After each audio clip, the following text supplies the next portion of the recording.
Hi everyone, I'm Stan Mallow. Welcome to Paranormal Yakker.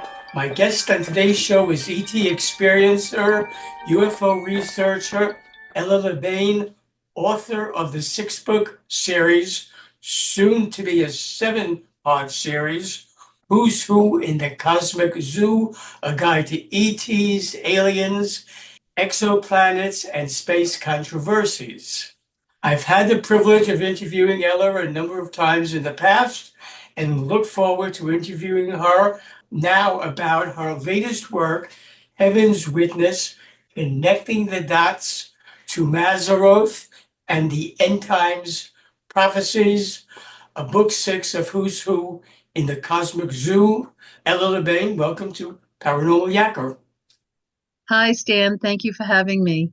In Heaven's Witness, you take your readers on a journey into deep antiquity of the original language and meaning of the stars known as Mazzaroth. Explain what it means in today's cosmology and how it became diluted and corrupted. Could you tell me how that all came about, or could you expand a bit on that? The Mazzaroth is basically the Hebrew word for the zodiac.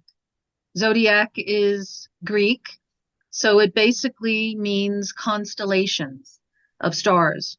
So that's where we get the original astrology cosmology of the star pictures and the story that the stars tell. So what I do in my book is I break it down for the individual stars and the names of those stars and how every name has a meaning that literally connects the dots to making up the bigger picture of the constellation itself and the bigger picture of the entire Milky Way. Heaven's Witness has to do with the stars themselves being witness to the divine plan of salvation that the Creator God set in motion when He created the universe. In book six, you prove time itself has been manipulated several times, along with our actual timeline, and there have been countless calendar changes. This has resulted in confusion as to where we are actually at on our current timeline and just how close many end time prophecies are to being fulfilled. In what ways, Ella, were timelines changed, and how did those changes affect our beliefs regarding end times prophecies? That's a great question. First of all, it starts with the calendars. So the calendars were manipulated, which manipulated time and how we perceive time. You know, Einstein said the reason that we have time is so things don't happen all at once. So we have order. There's order of the universe and there's order on planet Earth, and the time construct that we keep on planet Earth was always based on our relationship to the stars and the sun and the moon, which is how the ancient indigenous tribes basically knew when it was time to plant, when it was time to reap, when it was time to clean up, all of those things. There used to be a system, a calendrical system called the Julian calendar, which was based on the stars. But then the Church of Rome came in and they changed that. So today's calendar that you and I operate on, when, we make appointments, it's like, oh, today is September 27th because it's the Gregorian calendar, which is named after Pope Gregory from the Church of Rome. So the Gregorian calendar has absolutely no astronomical relevance whatsoever, which is why every month is different. They always used to teach us in grade school 30 days has September, April, June, and November, but the rest have 31 except February, which has 28, except every 4 years it's 29. So it's all this fuzzy math going on, and the math didn't work. So when they created the calendars, they had to add, because it was basically a quarter of a day every year they were losing. So they had to add a full day every 4 years just to make up. So that's the Gregorian calendar. Then you have the Jewish calendar, which actually started out as the most astronomically relevant of all the calendars because it combines the sun and the moon. Whereas the Arabic calendar is lunar only. It doesn't involve the sun. So the Jewish calendar has both. And the Jewish calendar didn't stop counting. It didn't have a time change when they stopped the times of Christ. So when Yeshua walked the earth, he was born at the beginning of the precessional age of Pisces. And then after he died and resurrected and ascended, they changed the calendars. So much so that they even have the suffix AD, which in Latin means like after the death, or you have BC, which means before Christ. And now, because they want to sort of like smudge all of that out of our culture and become more secular, they go BCE, before the Common Era. So they want to take Christ out of the picture altogether. But he basically changed, well, he didn't do it, but his history, his presence on the earth caused them to change how they counted time. So that was a big shift. And then, of course, there's all these discrepancies on what year he was born, where do you start from, how do you know where you're at now, which is why I have that chapter in my new book called Does Anybody Really Know What Time It Is? Kind of tongue in cheek after the 1969 Chicago song. Don't remember that? That's our era. Yes. So what I'm piecing together is that all these calendars had errors in it. Even the Jewish calendar, which blew my mind because I was following along. They're so accurate according to the stars, but then the math didn't work. So they deleted 200 years. So that's why I say, does anybody really know where we're at? So if you take it all and you piece it all together, the Gregorian calendar, the Jewish calendar, all these other calendars, and how they've had to delete time itself. I have it all in the book. Like there was, when they were making the Gregorian calendar, they just skipped over the first 2 weeks of October. So anyone that was born that year, they don't have a birthday. It's really strange how this whole thing came together. And it was all because of the math. The math didn't work. They would literally delete time. I call that calendar shenanigans and time manipulation, because what happened to those missing years? And I prove that the creator God, and I prove this in my second book, Who is God? He's a time traveler, because the primer is in the Torah and it's repeated in the New Testament, where it says 1,000 years is like a day unto the Lord, and a day is like 1,000 years. Well, that sounds like time travel to me. That's why it's very strange how they've manipulated all these times. And here's another scripture that I have in this new book. The Antichrist isn't just one person. The Antichrist is a group of beings. I call it an office. So like there's the office of Christ, and then there's the office of the Antichrist. And this is like the split between this ancient cosmic spiritual war that has been over us, over our planet, over our bodies, over the solar system. It says in the Torah that the Antichrist is going to change the times and the seasons. Well, the first entity or institution that did that was the Church of Rome, because the Gregorian calendar did just that. It basically took away from people living aligned with the cosmos, with the stars, with the sun, with the moon, with the rhythm of the universe and the order of the universe. So there's a song about that too. Anderson, Bruford, Wakeman, and Howe, in case anybody's wondering. Because of that, they tried to, and that you and I can talk for hours on why they did that. It's a control construct for us. You know, they want to get people off how the ancients resonated living on the surface of planet Earth in this solar system, in this Milky Way galaxy that we have, that we live in. It was a way to disconnect us on one level. It was also another way to manipulate time. The other part of the answer to your question was that we have technology, the Hydro Collider big thing in Switzerland that has manipulated the timeline. We also know that we've had time travel technologies since 1980. I wrote about them and documented them in my first book.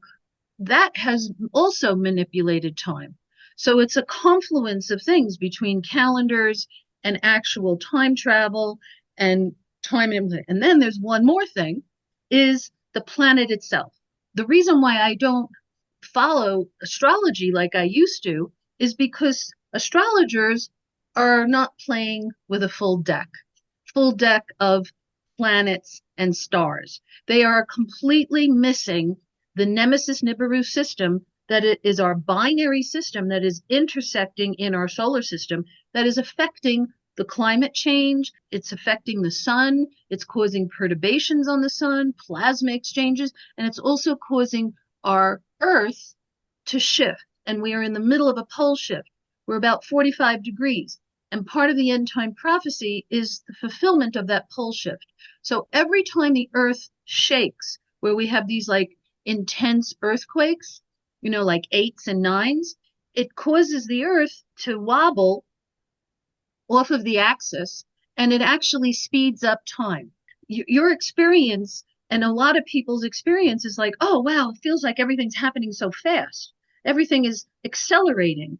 And that's not just our perception. That is reality, scientifically speaking, because it really is happening. So if you're shaving off 20 seconds, 30 seconds, even 10 seconds off of each day, and you add it up over the course of a year or 10 years or a whole decade, you got some missing time there. If we're still operating on this old calendrical system, that's why we are not where people think we are at. And that's why I personally don't make date predictions, because they're never accurate, because the calendars are not accurate. You, Ella, connect the dots to our sun's binary twins nemesis, the dead brown dwarf star that has 7 planets in its orbit, one of which is Nibiru, which intersects with our solar system, and you just spoke about that. And it is the cause, as you said, of climate changes throughout our solar system, along with cataclysms and a variety of changes on Earth. That, Ella, leads me to ask you the following. It's a perfect segue, what you just said. One can't turn on the TV, read a newspaper, listen to the radio or a podcast without being told of the dangers of climate control, and we must address it. However, and I'm hoping you can answer this for me, if what's happening is out of our control, it's destiny, it was meant to be, what's the point in trying to correct that which we have no control over? Brilliant question, Stan. First of all, the globalists are using the fact that there is climate change. It's not like people say, oh, it's a hoax. It's not. Climate change itself is not a hoax. Climate change itself is real, but they are using it as a manipulation to control us by telling us what we should be farming or not be farming, that cow farts are causing ozone and warming, and we shouldn't farm cows and eat beef and eat more insects and buy curly light bulbs. Back in the medieval times in England, there was a king, King Canute, who thought, he was so full of his own power as king, thought he could do anything, and he thought he can control the tides. So he placed his throne on the beach, and he thought, okay, he's not going to let the waves and he thought he can control the waters and the waves and the storms, and he couldn't. It was just arrogance that he thought that. That's the same spirit behind what's happening in our world right now, is that they think that, first of all, us humans, us Earth humans, it's not our fault. They're just trying to use guilt as a manipulation to get people to change things for political reasons. It has absolutely no effect on the total issue, which is the fact that our planet is going through a pole shift. Climate change is part of pole shifts. This is coming from the sun. None of us have the power to change the sun or what the sun does or how the sun. We have tons, we meaning Earth humans, we have tons of satellites and telescopes, space telescopes, and all kinds of equipment, mirrors, up watching the sun, monitoring the sun. So much so that they look at the sun in every single spectrum, every color. They're studying every aspect of it, but they can't change it. You can watch it, but you can't change the sun. So what they did in their arrogance, thinking they can change or retard the global warming, is they created and launched, and this was patented in 1961 and 1963, a solar simulator. And they put it up there in space to sort of get it in between the real sun and Earth. And that's why people today, when they look up, they don't see the old sun all the time. Sometimes they do, sometimes they don't. Sometimes it splits and they see two suns. It's not always Nemesis. Sometimes it's the solar simulator because it's technology and technology isn't perfect. And sometimes it separates. And they do it to cover up eclipses. They do it to retard the warming. So when people look up, they see this flashlight, bright, white light sun that blinds you. But back in the day, before they put this up, our sun is a yellow star, so we have golden light. We don't see the golden light anymore because of the solar simulator. There's so much technology up there. They have been making efforts in this realm since the 80s, since the Ronald Reagan's Strategic Defense Initiative, the Star Wars program. It's all part of the same ball of wax. On the ground, they think, well, if we can get the Earth humans to change this and do that and do this, and this is all in preparation for the one world government, the new world order that is prophesied. You're right.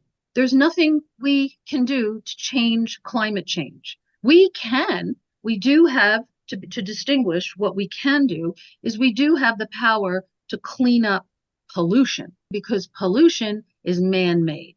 We can detox on every level. And what they're also doing, by the way, is they're chemtrailing the skies. So they put like 5 different chemicals with the chemtrails, with the planes, and crisscross the skies all over the place. That is also an effort. It's an experiment. It's an effort in futility because they think that they're going to retard the global warming.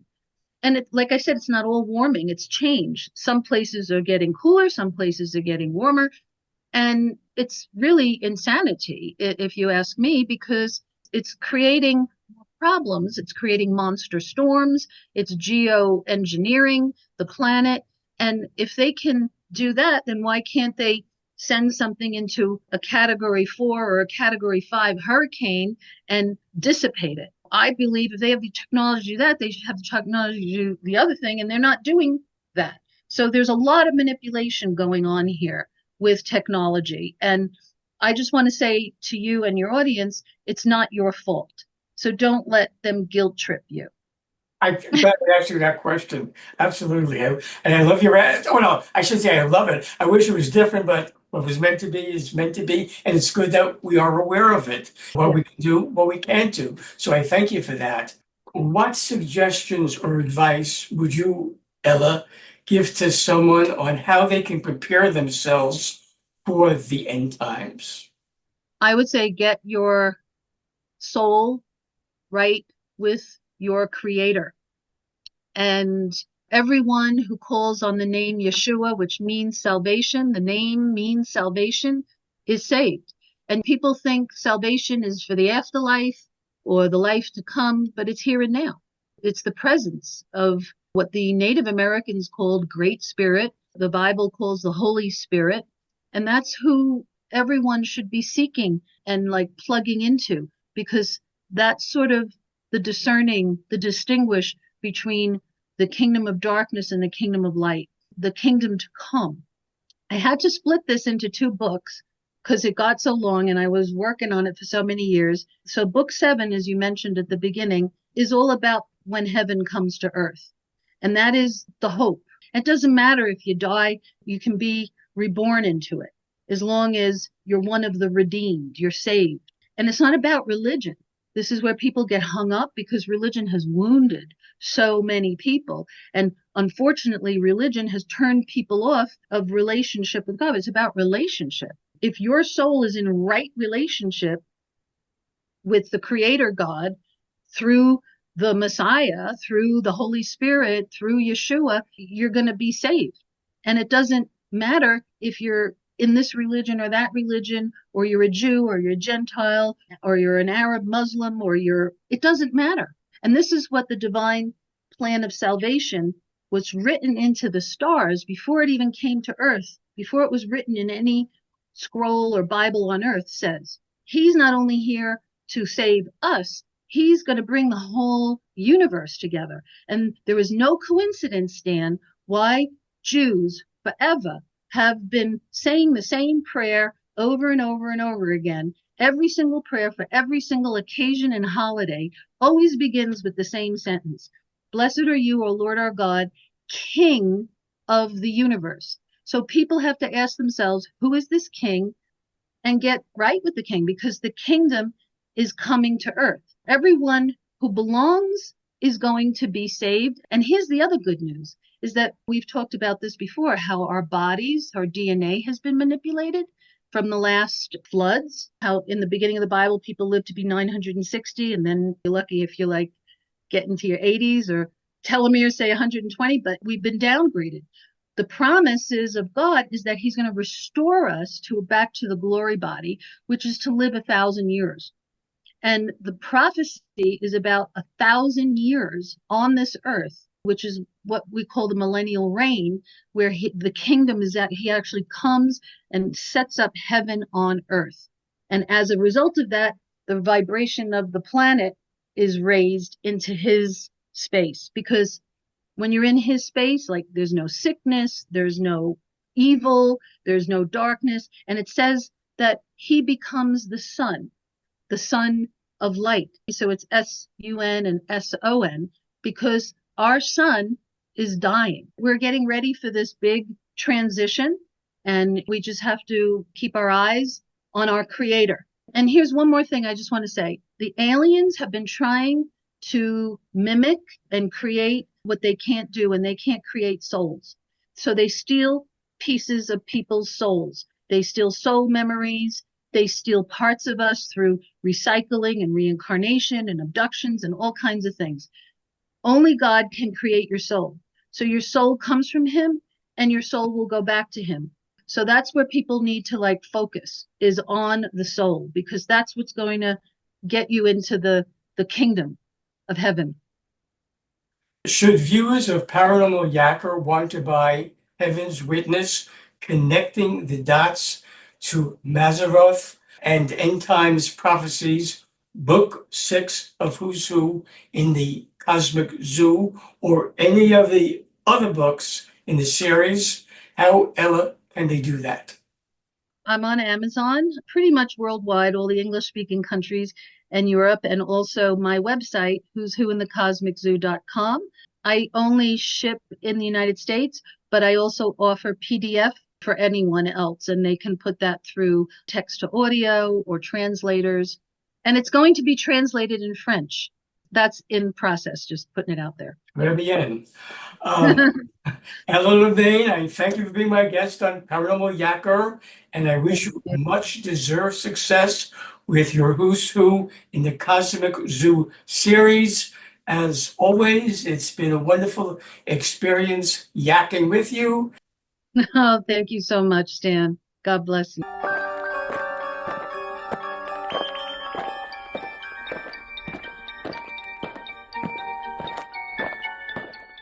Hi everyone, this is Stan Mallard of Paranormal Yacker. I hope you enjoyed the interview you just watched. So that you don't miss any upcoming shows, be sure to subscribe to my free YouTube channel. To do that, just press the subscribe button on your screen.